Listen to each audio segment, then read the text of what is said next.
앞서 광고 드렸다시피 이번 달은 전도의 달인데요. 전도의 달을 맞이해서 설교의 주제를 크게 전도로 잡았습니다. 그래서 제가 하나님께서 맡겨주신 자리 두 번, 본당 예배 가운데 이제 두 번의 예배를 드릴 때 전도라는 큰 주제를 가지고 함께 말씀을 나누려고 하고요. 또 한 가지는 항상 기뻐하라, 쉬지 말고 기도하라, 범사에 감사하라, 이 설교 제목을 가지고 세 번에 걸쳐서 설교를 하려고 합니다. 그래서 이번 주는 항상 기뻐하라, 이번 금요일은 쉬지 말고 기도하라, 그다음에 다음 주일은요 범사에 감사하라라는 제목으로 함께 말씀을 나누려고 합니다. 제가 설교를 준비하면서 우리 담임 목사님께서도 이제 가시면서 격려해 주셨고, 또 지난주에 우리 김 장로님께서 마음껏 하라고 설교를, 제가 그 말이 얼마나 위로가 되는지, 또 제가 이제 여기 오늘 서기 전에 우리 한 청년에게 제가 이제 가서 옆에 서 있으니까 전사님 긴장되시죠? 이러면서 짧게 하세요 이렇게 하나님의 음성을 제가 들었습니다.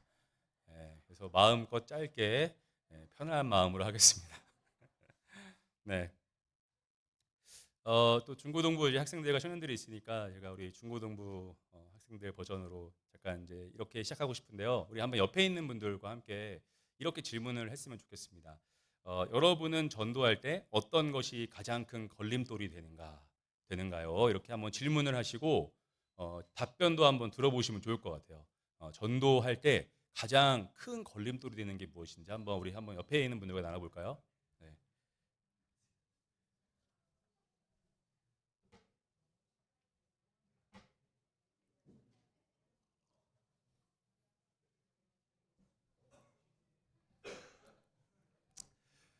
예.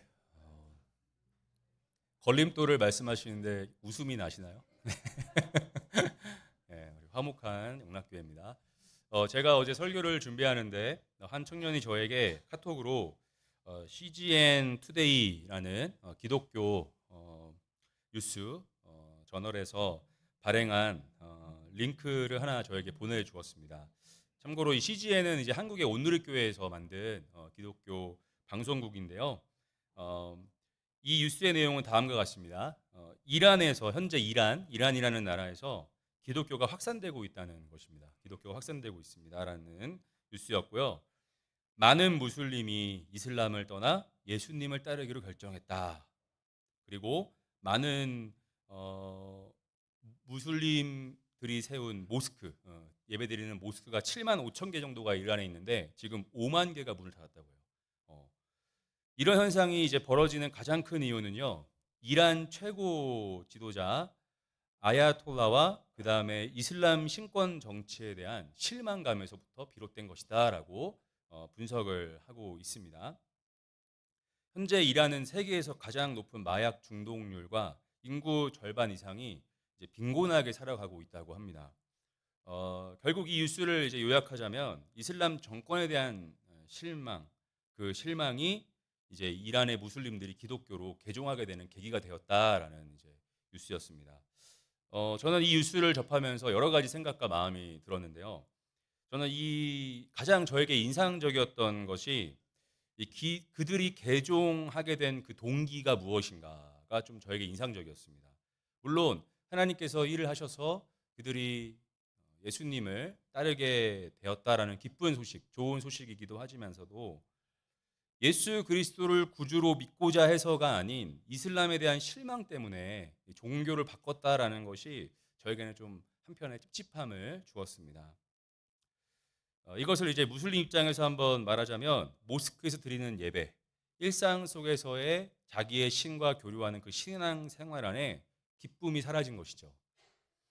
아마 그들은 이제 그곳에 있는 기독교 교회들로 흘러 들어가고 있을 것입니다. 제가 상상을 한번 해봤습니다. 근데 만약 그들이 흘러 들어간 그 교회, 그들이 개종을 하여서 간 그 교회 안에 만약 그 성도님들도 자신들과 똑같이 기쁨이 없는 신앙생활을 하고 있다면 그들도 마찬가지로 그러한 상태로 살아가고 있다면 그들이 과연 그곳에 남아 있을까? 아니면 다시 개종을 하지 않을까라는 그런 생각을 하게 된 것입니다. 제가 생각할 때 전도라는 것, 그것의 가장 큰 걸림돌 중 하나는요, 기쁨이 사라진 신앙이 아닐까 생각해 봅니다. 그리고 그러한 사람들이 모여 있는 그 공동체는 사실 전도하기가 매우 어려울 것입니다. 오늘 본문 속에 이 데살로니가 교회의 상황은요, 신앙의 기쁨이 사라질 위기에 지금 놓여 있습니다. 우리가 살펴본 5장 전에 나와 있는 3장과 4장을 자세하게 보시면요, 그 이유들이 등장하는데 크게 두 가지 이유 때문입니다. 먼저는요, 데살로니가 교회의 사역자들과 성도들 간의 문제가 있었습니다. 특별히 이 사도 바울의 사도권, 즉 그가 전한 복음이 진짜 복음이냐 하는 그런 논쟁이 일어나는 거예요. 그도 그럴 것이 사도행전 17장에 보면 사도 바울은 단지 3번의 안식일, 그러니까 3주만 그곳에서 설교를 했고요. 그 다음에 복음을 전했고 그 지역 안에 있는 유대인들로부터 공격을 받아서 그 아래 베레아로 도망갈 수밖에 없었습니다. 사도 바울은 분명 핍박과 눈물을 흘리며 교회를 일구었고 또 떠날 수밖에 없었지만 자신의 사랑하는 신앙적 아들 디모데를요 그곳에 두었습니다. 그리고 계속해서 그들의 교회를 사역하게 했습니다. 추측하건대 이 문제는 디모데와 아마 더 나아가서 데살로니가 교회 사람들 간의 문제가 계속해서 발생했던 것으로 보입니다. 둘째는요, 데살로니가 교회 안에 성도들 간의 다툼과 불화가 일어났던 것입니다. 그 내막을 살펴보면 크게 두 가지 문제가 있는데, 첫 번째는 교회 내에 성적으로 문제를 일으키는 사람들이 있었다는 것입니다. 그것이 정확하게 어떤 문제인지 나오지 않지만 음란한 상태를 사도 바울은 지적합니다. 그래서 사도 바울은 음란을 제거하라라고 강력하게 경고합니다. 둘째는요, 이 종말에 대한 잘못된 이해로 오는 문제였습니다. 이것은 이제 개인의 신앙관, 즉 신앙생활을 하는 마음과 생각, 태도에 문제를 일으켰는데 예수님이 다시 오시면 세상이 어차피 끝날 것이니까 먹고 놀자, 이런 분위기가 데살로니가 교회 안에 퍼지게 된 겁니다. 성도들은 이런 사람들을 게으른 자라고 비난했고 데살로니가 교회 성도들은 소위 부지런하게 살자 파와 게으르게 살자 파로 나뉘어서 다툼이 일어나게 된 것이죠. 요즘으로 따지자면요, 데살로니가 교회는 사역자들과 성도들 간의 다툼, 그리고 성도들과 성도들 간의 다툼이 있는 그런 교회들 중에 하나였다는 것입니다. 그러나 이 사도 바울은 이 문제를 접근하는 방식을요, 그저 그들의 다툼을 비난하고 정죄하는 것으로 끝나는 것이 아니라요, 데살로니가 1장과 2장에 걸쳐서 그들의 믿음을 격려하고 위로하는 것을 볼 수 있습니다. 왜 그랬을까요? 사도 바울은 데살로니가라는 그 지역에 대해서 너무나 잘 이해하고 있었습니다. 그 문화와 그 맥락을 이해한 상태로 그들의 신앙생활이 얼마나 힘들 것인지를 알고 있었기 때문입니다. 데살로니가라는 이름은요, 알렉산더 대왕의 4명의 수 장군, 수 제자 중에 카산더라고 하는 그 아내의 이름입니다. 그 이름이 바로 데살로니가였고 그 데살로니가 지역이 그 여자의 이름으로 만들어진 것이죠. 여러분, 도시의 이름이 사람의 이름이었다는 것은 무슨 말입니까? 그 도시를 다스리고 그 도시에 신격화된 인물이 바로 이 데살로니가 사람이었다는 것입니다. 사람을 신으로 모셨기 때문에 그 사람이 얼마나 타락했는지에 따라 도시도 함께 타락했던 것입니다. 그리고 데살로니가는 로마와 지금의 이스탄불을 지나 동쪽 유럽을 연결하는 거점 도시이자 마게도냐의 수도였기 때문에 수많은 사람들이 오가며 거짓 복음을 전하기에 너무나 좋았습니다. 이런 이유들로 데살로니가 교회 성도들은요, 신앙생활에 위협을 받았고 또 기쁨을 잃어버릴 위기에 처해 있다는 것을 사도 바울은 너무 깊이 이해하고 있었다는 것이죠. 힘들 때 이제 웃는 자가 인류라는 말이 있지만 사실 막상 힘든 일이 찾아오면 몸과 마음이 지쳐버리기 마련입니다. 제 인생에서 정말로 교회를 떠나고 싶었던 적이 딱 한 번 있었는데요. 저희 교회 제 모교회가 2000년도에 이 본 건물, 본당이 있는 건물을 건축을 하게 되었습니다. 건축을 하던 그 시기가 찾아왔고 또 건축을 잘 완성을 했는데 그때 당시에 이제 교회를 담임하시던 저희 아버지 어머니를 옆에 지켜보면서 참 많이 고생하는 것을 봤습니다. 그런데 그때는 그게 눈에 들어오지 않았습니다. 왜냐하면 저는 건축 후에 교인들이 성도들 간에 싸우는 것을 직접 제 눈으로 보았기 때문입니다. 서로 고성에 오가고 서로를 비난하는 것을 제가 고등학교 1학년인 제가 그것을 보고요. 그때 제게는 말로 이루 말할 수 없는 충격이었습니다. 아니, 사랑을 얘기하는 교회 안에서 어떻게 다툴 수 있을까라는 그러한 마음이 제 안에 왔고 제 마음의 문이 닫혀버렸습니다. 그리고 그때부터 제 마음에 자물쇠를 하나, 둘, 세 개씩 걸기 시작했고 제 마음의 문은 3년 동안 교회에 열리지 않았습니다. 여러분 보시기에 제가 좀 리더십이 있어 보이나요? 네. 저는 이제 초등학교 때부터 좀 저는 원하지 않았지만 주변에서 저를 이제 리더십이 있다고 많이 이제 격려해 주시고 해서 저는 무조건 제가 딱 학기 초가 되면 우리 친구들을 교회로 전도를 했습니다. 제가 중학교 3학년 때는 전교회장이었는데 자랑은 아닙니다. 대강남중학교. 네. 저는 전교회장이라는 것을 왜 하고 싶었냐면 전도하고 싶어서 했습니다. 저는 전도를 진짜 많이 했습니다. 저는 라면을 10개, 뭐 15개 끓이는 거는 일도 아니었고 그 친구들 코스가 있어요. 항상 교회에 데리고 와서 밥을 먹인 다음에 축구를 한 다음에 저희 집 데리고 와서 이제 라면을 같이 먹습니다. 이런 것들이 반복이 되다 보니까 교회에 진짜 전도를 많이 했어요. 근데 고등학교 1학년 때 그런 일이 탁 일어나니까 제 마음에 어떤 마음이 드냐면 전도할 필요가 없다. 전도 이런 교회는 전도할 가치가 없다. 제 안에 어린 마음이지만 그 마음이 탁 제 안에 박히게 된 것이죠. 제가 어떤 상황이 된 것입니까? 신앙의 기쁨을 잃어버렸습니다. 신앙의 기쁨이 상실됐습니다. 왜 하나님께서 그때 제게 그것을 경험하게 했는지 이제는 좀 알 것 같지만 그때는 이해가 되지 않았습니다. 하나님이 원망스러웠고 또 담임 목사님이신 아버지까지도 원망하는 일에 이르렀습니다. 제가 한 번은 이 calgary에 있을 때 우리 예담이한테 좀 높은 목소리로 이렇게 나무란 적이 있습니다. 그랬더니 저희 예담이가요 저한테 아빠가 전도사야 이렇게 제가 고등학교 때 아버지한테 했던 말을 4살 꼬마한테 들으니까 거울 치료가 되더라고요. 제가 아버지한테 정말 죄송한 마음이 들었는데 제가 이 아이들일수록 더 영적으로 예민하구나. 제가 권면드리는 것은 중고등부 전도사로서 싸우시면 안 됩니다. 싸울 수 있다고 저는 생각을 하는데 싸우시더라도 안 보이는 곳에 싸워야 됩니다. 우리 아이들은요 영적으로 예민한 나이기 때문에 조금만 싸우더라도 그것을 크게 여기고 교회 전체로 생각합니다.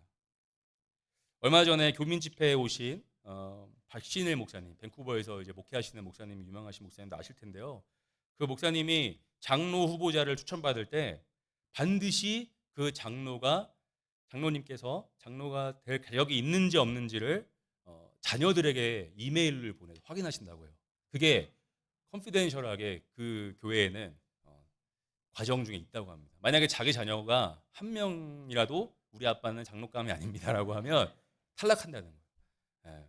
저는 그 얘기를 듣고 똑바로 살아야겠구나 라는 생각을 하게 되었습니다. 여러분 이렇게 다툼은요 교회의 기쁨을 빼앗아 갑니다. 그러므로 전도의 기본 전제는 복음의 기쁨을 잃어버리지 않는 교회, 복음의 기쁨을 간직하는 교회, 복음의 기쁨을 유지하는 교회, 하나님 믿기를 기뻐하는 교회가 바로 이 전도를 할 수 있는 우리의 근간과 힘이 된다는 것이죠. 그래서 사도 바울은 사역자와 성도가 또 성도와 성도가 다투어서 문제가 생긴 이 데살로니가 교회에게 두 가지를 권면합니다. 이것이 5장 12절 오늘 본문 이하의 내용인 것이고요. 저는 이 두 부분을 두 가지로 나누어서 우리가 전도를 잘하기 위해 캘거리 영락교회가 어떤 교회가 되어야 하는지 이 두 가지를 말씀을 드리려고 합니다. 우리 12절과 13절을 함께 읽겠습니다. 시작.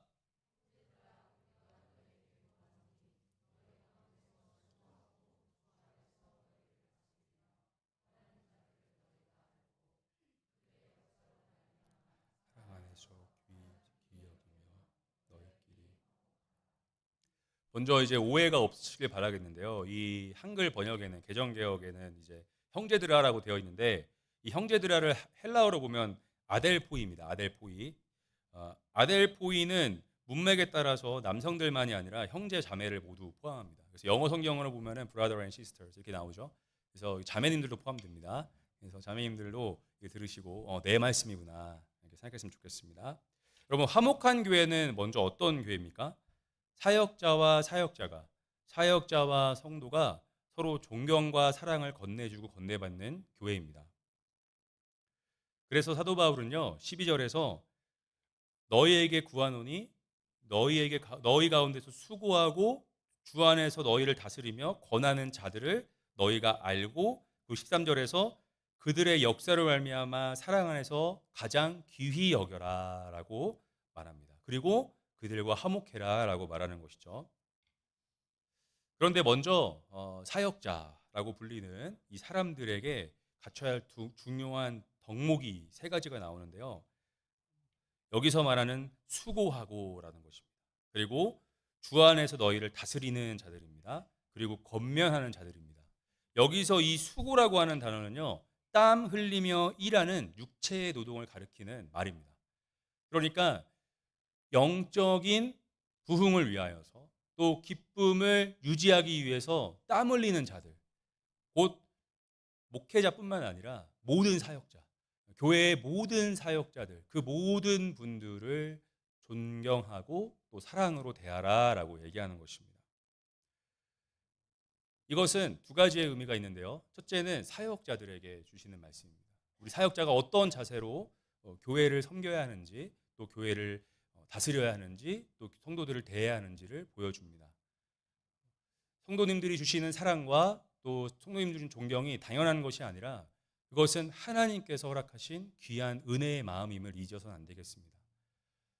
저 또한 매일 아침 내가 주님 앞에 온전한 전도사인가 사역자인가를 계속해서 묻는데요. 그 이유는 그렇게 하지 않으면 조금이라도 마음이 교만해지기 때문에 그렇습니다. 내가 주 안에서 정말 오늘 내가 누구에게 하나님이 명하신 누구에게 가서 어떻게 복음을 전해야 할까 제가 물어보는 이유는 하나님 앞에 겸손하게 수고하는 사역자가 되기 위함입니다. 하지만 요즘 교회들을 보시고 또 많은 사역하는 자들을 보면은 우리가 생각지도 못하게 또 어렵게 마음을 만드는 분들도 계시는 것을 볼 수 있습니다. 사역자들이 그래서 먼저 주님 안에서 복음을 맡은 자들로서 모범을 보여야 한다고 사도 바울은 얘기를 하고 있는 것입니다. 그래서 이 13절 말씀에서 그들이 수고로 일어나는 역사, 스토리죠. 그 교회에 매주 일어나는 스토리, 매일매일 일어나는 그 역사 가운데 너가 알고 내가 아는 그 역사 가운데 그로 말미암아 사랑 안에서 귀히 여기라라고 말하는 것입니다. 하나님께서는요 반드시 수고하는 자들에게 열매를 주십니다. 우리 성도님들께서 수고하는 이 열매로 말미암아 지금까지 우리 캘거리 영락교회가 성장해 올 수 있었고요. 앞으로도 성장해 나갈 것입니다.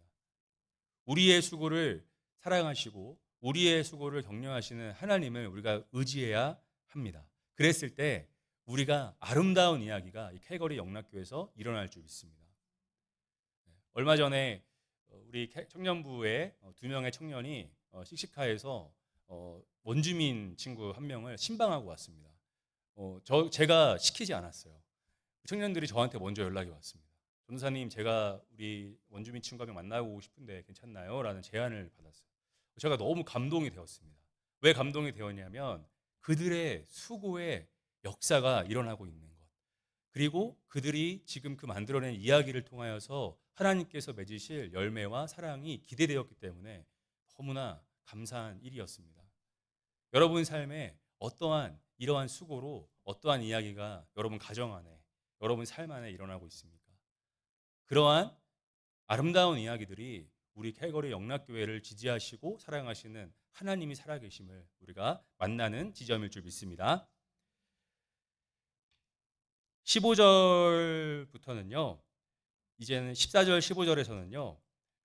중요하게 생각하는 것이 사도 바울이 성도 간에 이제 화목하라 하는 것입니다. 사역자와 성도 간에 화목이 있는 교회는 또한 성도와 성도 간의 교제를 돌보고 또 그 안에서 화목하라고 말하고 있는데요. 우리 14절 15절을 같이 함께 읽어보겠습니다. 시작.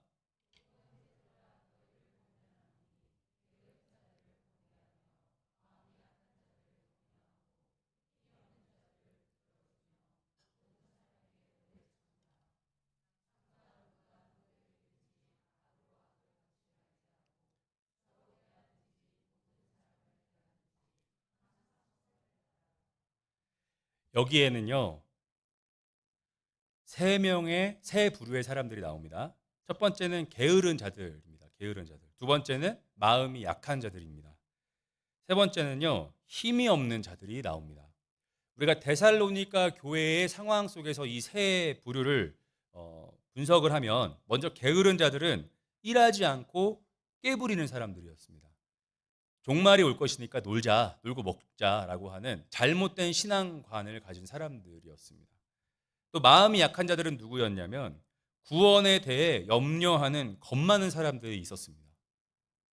이 사람들은 자신의 신앙이 자신이 가진 성경적 교리가 맞는지 틀리는지 늘 염려하면서 구원에 떨어질까 불안해하는 사람들이었습니다. 세 번째는 힘이 없는 자들인데요. 이 자들은요, 성적으로 타락한 자들을 의미합니다.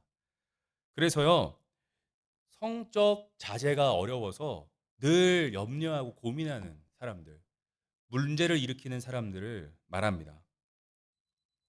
각각의 게으른 자들, 마음이 약한 자들, 힘이 없는 자들, 이러한 자들이 교회 안에 있음을 정확하게 진단한 사도 바울은 각각의 사람들에 맞는 해결책을 제시합니다. 여러분, 게으른 자들을 어떻게 하라고 말하나요? 게으른 자들을 게으른 자들을 권계하다. 경계하다라는 말이 참 어렵습니다. 그죠? 우리 청년들, 우리 중고등학생들은 거의 모를 수도 있는데요. 이 권계하다를 영어로 바꾸면요. put in mind입니다. put in mind. 그리고 다른 말로 하면 warn, 경고하다 라고 될 수도 있고 해석될 수 있고요. 게으른 자들에게는요. 올바른 가르침을 줘야 됩니다. 성도와 성도 간의 교제 간에 다른 신앙관을 가지고 있을 때 우리는 대화하기가 참 어렵습니다.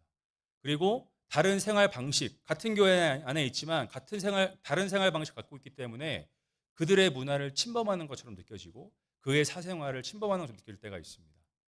그런데 이 부분은 가르침으로 해결될 수 있다라고 얘기하는 것이죠. 그래서 우리는요, 항상 올바른 가르침 안에 우리가 서 있는가를 살펴봐야 합니다. 그리고 그 올바른 가르침으로 내 삶을 살고 내 삶으로 그 성도님에게 물음표를 제시하는 것이죠. 당신의 신앙은 정말 맞습니까? 라는 것을 단순히 말로 전하는 것이 아니라 저 권사님을 보니까 이 리더를 보니까 우리 회장님을 보니까 내가 이렇게 사는 게 맞나라는 물음표를 주는 신앙, 그 물음표를 던질 수 있는 신앙의 힘을 가지라라고 사도 바울은 얘기를 하고 있습니다. 또한 마음이 약한 자들은요, 격려라고 말합니다. 제가 우리 청년들, 우리 중고등학생들하고 이제 같이 신앙생활을 하다 보니까요, 이 마음이 약한 사람들이 있어요.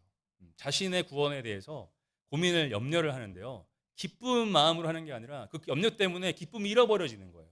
그래서 몇 날 며칠, 때로는 막 6개월 넘도록 내가 막 믿고 있는 하나님이 진짜 하나님인가 그렇게 고민하는 친구들이 있습니다. 저는 그런 친구들에게 가르쳐주지 않습니다. 격려합니다. 사랑해줍니다. 왜냐하면 그들의 마음 안에 사랑받고 있는 확신이 없기 때문에 그렇습니다. 그들은 늘 주눅 들어 있고 그들의 마음은 늘 약해져 있기 때문에 그렇습니다. 그런 사람들에게는 격려와 위로가 필요한 것입니다. 교회에 이렇게 마음 약한 자들이 많이 찾아옵니다. 우리가 그런 사람들을 가르치고 그런 사람들에게 똑바로 하라고 훈계하는 이러한 자세로 다가간다면 아마 더 마음이 약해질 수도 있습니다. 마음이 깨져버릴 수도 있죠. 제가 아까 말씀드렸지 않습니까? 제 마음이 약해졌습니다. 그래서 고등학교 때 3년 동안 너무나 힘든 시간을 보냈습니다. 너무나 부끄러운 얘기지만 저는 고3 때 고등부 예배를 한 번도 안 나갔습니다. 저는 유년부를 나갔습니다. 저희 어머니가 도저히 안 되니까 유년부에 가서 반주해라. 그래서 저는 유년부 반주를 하면서 제 마음이 회복되기 시작했는데요. 제가 뭐 때문에 회복됐냐면 그 유년부에 있는 3학년짜리 여자아이가 저랑 결혼하고 싶다고 편지를 써주는 거예요. 제가 와 그거를 보는데 제 마음에 막 피아노 반주가 너무 재밌고 너무 행복해요. 그리고 점점 제 마음이 회복이 되는 거예요. 그 아이가 맨 앞에 앉아 저를 쳐다보고 있어요. 예배 시간에. 그리고 그때 계셨던 그 여자 전도사님 제가 지금 이름도 기억이 안 나고 얼굴도 가물가물하지만요. 그 전도사님이 아마 저희 아버지랑 얘기했던 것 같아요.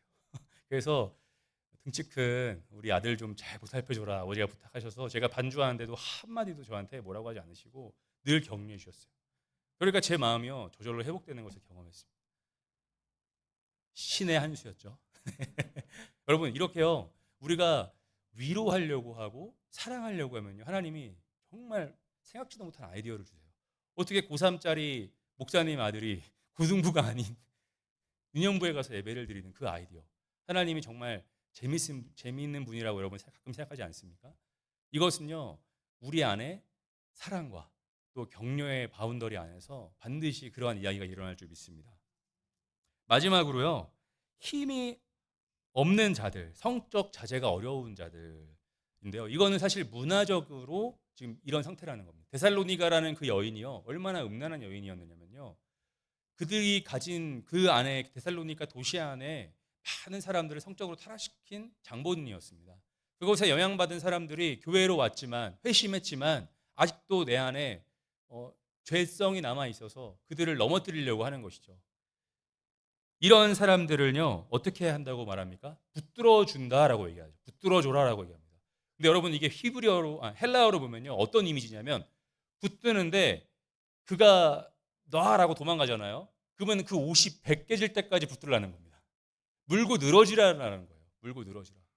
여러분 죄에 빠져 있는 사람을요 우리가 죄짓지 마라고 말하는 것만큼 죄를 더 짓게 하는 게 없습니다. 붙들어야 되는데요. 어떻게 붙드냐면 눈물로 붙들어야 됩니다. 내가 끌려가서 다치더라도 붙들어야 됩니다. 옛날 고대 한 수도원에 정말로 겸손하지만 또 유명한 또 선생님 한 분이 계셨습니다. 제자들이 여러 명 있었는데요. 한 제자가 찾아와서 이렇게 말했습니다. 선생님, 제가 이 성적인 문제를 해결할 수가 없습니다. 제가 자꾸 이 수도원에 들어와서 기도를 하지만 생각이 멈추질 않습니다. 그랬더니 이 선생님이 뭐라고 지혜를 주셨냐면요.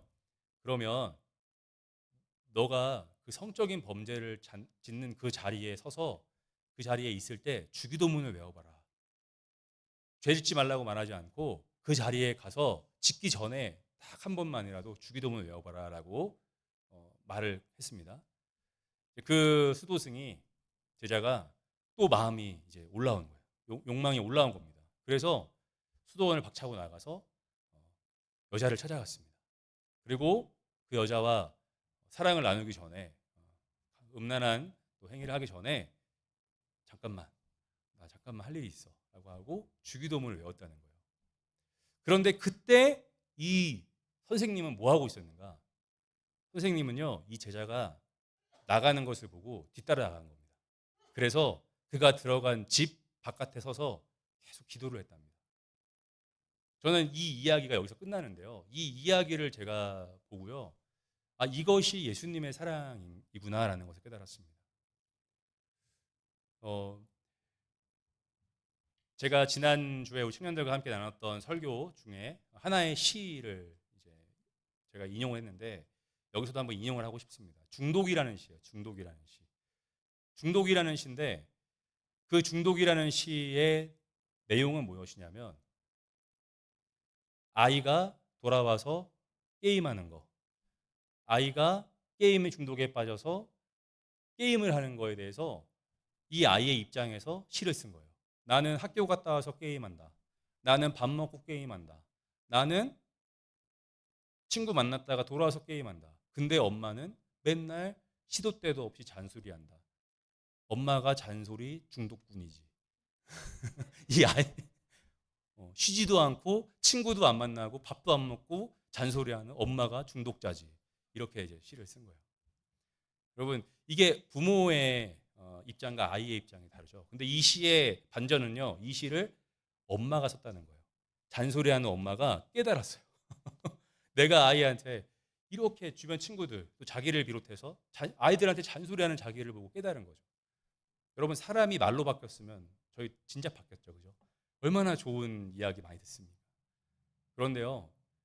우리가 그 아이의 또 그 사람의 또 넘어진 힘이 없는 자들의 그 어려움을 바꾸는 힘은요. 바꾸는 참된 힘은요. 복음의 기쁨을 깨닫게 해주면 되는 거예요. 그 복음의 기쁨은 무엇이냐면 어떠한 상황 속에도 내가 복음을 신뢰하고 복음을 믿고 복음의 기쁨으로 모든 문제를 대하는 성도의 자세, 사역자의 자세 안에서 그것이 나오고 발휘되는 것이죠. 아무쪼록 우리 영락교회도요. 우리 안에 힘이 없는 자가 있습니까? 우리 안에 무너진 자가, 마음이 약한 자들이 있습니까? 우리 안에 혹여나 게으른 자들이 보입니까? 우리가 하나님의 지혜로 하나님의 주 안에서 우리가 기쁨을 가지고 권면할 때 이 모든 문제에 답이 되시는 예수 그리스도께서 주님의 때에 고치실 줄 믿습니다. 성숙한 우리 공동체가 되기를 간절히 원합니다.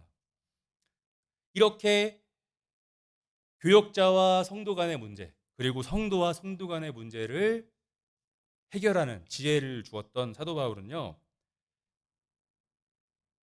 이제는 16절에서부터 이렇게 외칩니다. 항상 기뻐하라 라고 외칩니다. 그리고 뭐라고 외칩니까?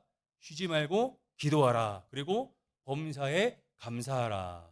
그러면서 이것을 하나님의 뜻이다라고 선포합니다. 여러분 이 권면은요.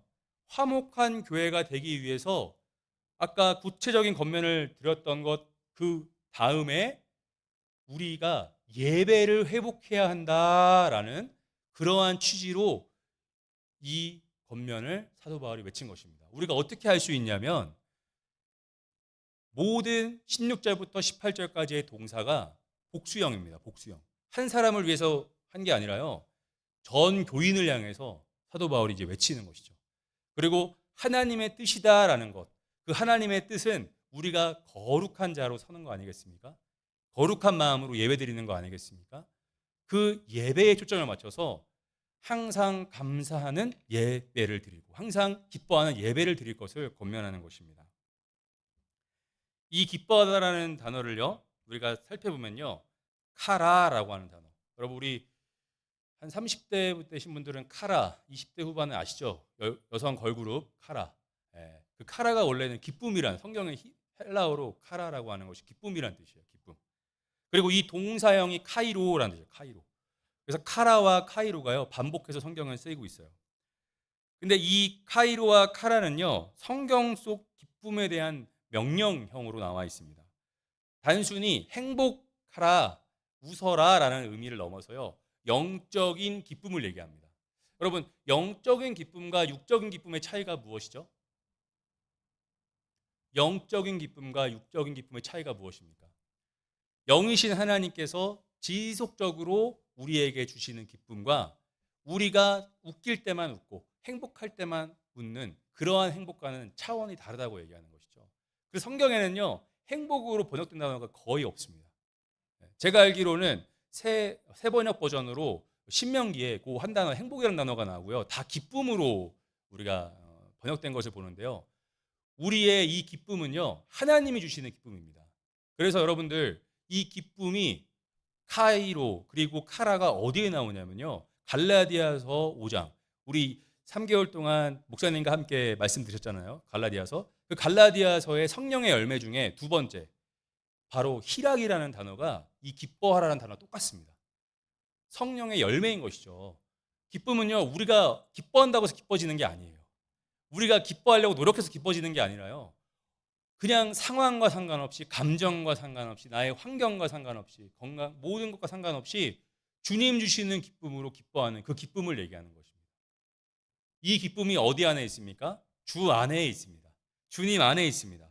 그래서 빌립보서 4장 4절을 제가 읽어드리겠습니다. 주 안에서 항상 기뻐하라. 내가 다시 말하노니 기뻐하라 라고. 이것을 다르게 풀어서 더 설명을 드리면, 다르게 바꿔서 말씀드리면, 주님 안에서 주님이 주시는 기쁨으로 항상 기뻐할 수 있다. 내가 다시 말하노니 주님이 주시는 기쁨 안에서 너희는 항상 기뻐할 수 있다 라고 말하는 것입니다. 여러분, 이 기뻐하라가 우리의 일입니까? 우리의 노력입니까? 아닙니다. 우리가 주님 안에 거했을 때 주님이 자연스럽게 주시는 열매라는 것이에요. 여러분, 열매는 과정 없이 우리가 만나지 못합니다. 열매는요, 우리의 시간 없이, 노력 없이 만들어지지 않습니다. 우리는 주님 안에 거하려고 노력할 때요, 기쁨이 수확되는 것이지, 우리가 기쁨이라는 결과를 만들어 놓고 우리가 행복한 과정을 만드는 것은요, 주님 보시기에 조금은 이상할 수 있다라고 주님이 말씀하시는 겁니다. 복음주의 신학자 존 스토트는요, 이렇게 말합니다.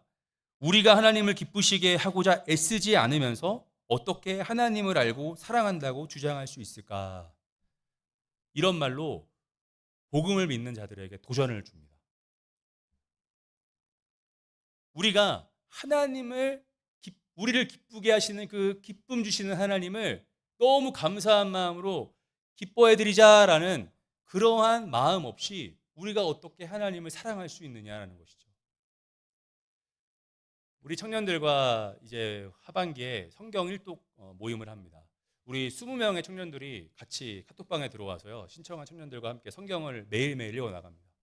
그리고 소그룹 모임도 이번 2달, 3달 동안은 같이 함께 소그룹을 진행하는데요.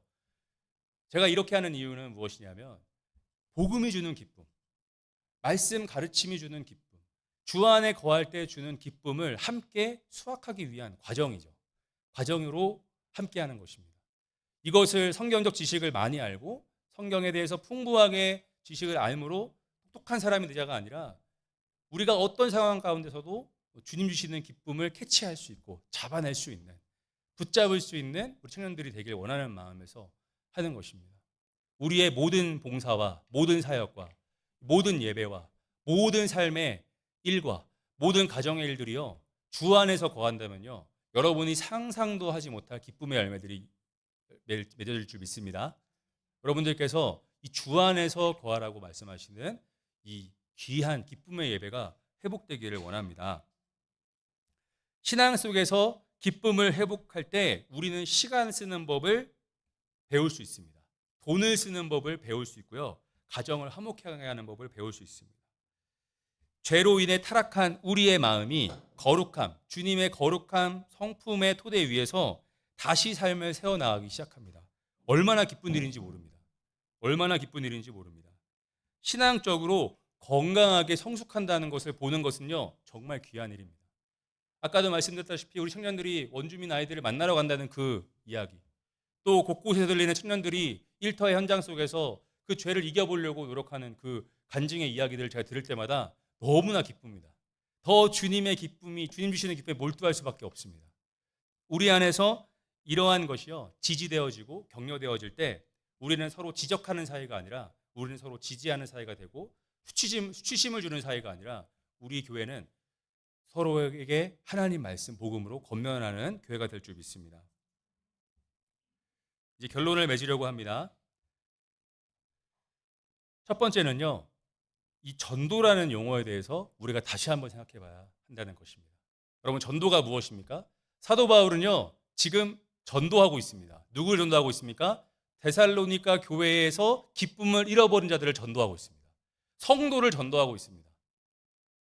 제가 엠브로스 세미너리에서 공부를 하면서 첫 수업을 듣는데요, 그 수업을 제가 10가지 신학을 해야 하는 이유라는 그 아티클을 보면서 놀란 구절이 하나 있습니다. 짧은데요. 제가 한번 한 문장 한번 읽어드리겠습니다. Evangelicals always need to be evangelized.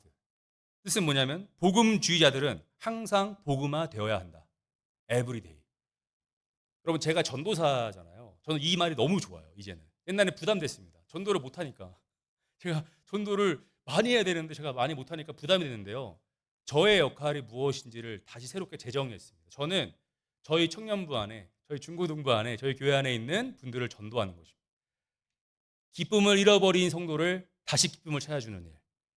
주님 주신 말씀으로 자기의 자리를 떠났던 자들을 다시 돌아오게 하는 일.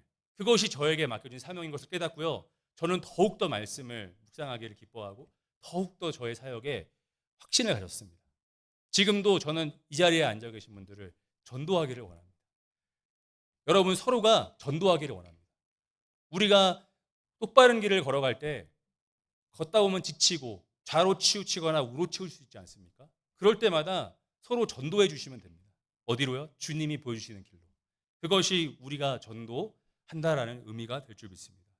두 번째는요. 전도를 하기 위해서 우리는요. 철저한 복음으로 돌아가야 합니다. 복음으로 돌아가야 합니다. 데살로니가 전서 1장과 2장의 사도 바울은요. 한 가지밖에 얘기 안 합니다. 예수 그리스도. 예수 그리스도. 어떻게 너희가 예수 그리스도의 사랑을 저버렸는가? 예수님을 사랑하면 그럴 수 없다라고 얘기하는 것입니다. 예수님의 죽음, 예수님의 부활, 그리고 예수님의 가르침이 우리 안에 살아 있어야 되는 것이죠. 이것은 철저한 회개를 의미합니다. 회개는요, 눈물을 흘리고 자복하는 것이 아니라 삶이 변화되는 것입니다. 언더스탠딩 하는 것이 아니라 리얼라이징 되는 것입니다. 우리는요, 복음을 깊이 깨달아 우리 삶에 적용할 수 있는 힘이 생겨야 합니다. 그러면 그때부터 청년들, 우리 중고등부 학생들, 그리고 이 해거리 영락교회 모든 교회와 모임 가운데 사람들이 한 명, 두 명씩 와서 그들이 전도받기를 시작합니다. 저는 새로운 청년들에게 꼭 물어보는 게 있습니다. 우리 교회 어때? 우리 청년부 어때? 우리 중고등부 어때? 꼭 물어봅니다. 왜냐하면 정확하거든요. 밖에서 온 사람이 정확하게 알 수 있습니다. 만약에 그 친구들의 이야기 속에 사랑이 없는 것 같아요. 예수님이 안 느껴져요. 누가 먼저 가장 회개해야 됩니까? 제가 가장 먼저 회개해야 됩니다. 저는 아마 눈물로 울 것입니다. 저는 예수님의 복음을 잃어버린 자로서 너무나 통회하는 마음 가질 것입니다. 제가 코로나가 터지고 나서 정말로 한국에 돌아가고 싶었습니다. 할 수 있는 게 없고 또 학교 공부는 해야 되고 너무나 막막한 마음이 있었습니다. 제가 이 말씀을 드리는 이유는 제가 안 갔기 때문에 여기 있기 때문에 할 수 있는데요. 그때 하나님이 저에게 주신 마음이 무엇이냐면, 성식아, 너가 나 때문에 가장 행복한 사람이 됐으면 좋겠어. 캘거리에서 나 때문에 가장 기쁜 사람이 되면 좋겠어. 교회에 많은 분들이 힘들어하고 있어. 가서 그걸 보여주면 좋겠어. 제가 그 마음을 받고요. 5일 동안 금식을 했습니다. 어떤 기도 제목이었냐면, 하나님, 제 안에 기쁨을 회복시켜 주세요.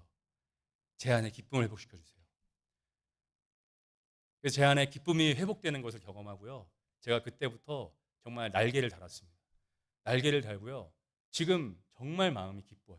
정말 행복해요. 정말 진정으로 행복하게 사역을 하고 있습니다. 이러한 사역의 환경과 배경을 만들어 주신 모든 분들께 너무 감사드리고, 우리 청년들과 우리 중고등학생 저는 행복했으면 좋겠습니다. 저와 같은 경험을 안 했으면 좋겠습니다. 저와 같이 마음이 다치는 일들을 경험하지 않았으면 좋겠습니다.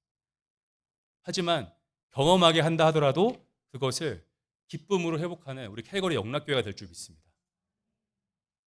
3주 동안 전도에 대해서, 우리가 남은 3주 동안 전도에 대해서 계속해서 말씀을 들으실 때 우리의 마음이 주님 앞에 예배를 회복하는 우리 거룩한 우리 성도님들 되시기를 간절히 축복합니다. 기도하시겠습니다. 하나님 감사합니다. 하나님께서 허락하신 우리의 인생, 또 우리의 믿음의 여정은 내가 시작한 것이 아니요, 우리가 계획한 것이 아니요, 하나님이 시작하셨음을 믿습니다. 그렇기 때문에 우리가 기뻐할 수 있는 힘도 하나님이 주실 줄 믿습니다. 하나님, 우리 캘거리 영락교회가 이 캘거리 지역에서 가장 예수 믿어 행복하고 기쁜 교회 될 수 있도록 도와주시옵소서.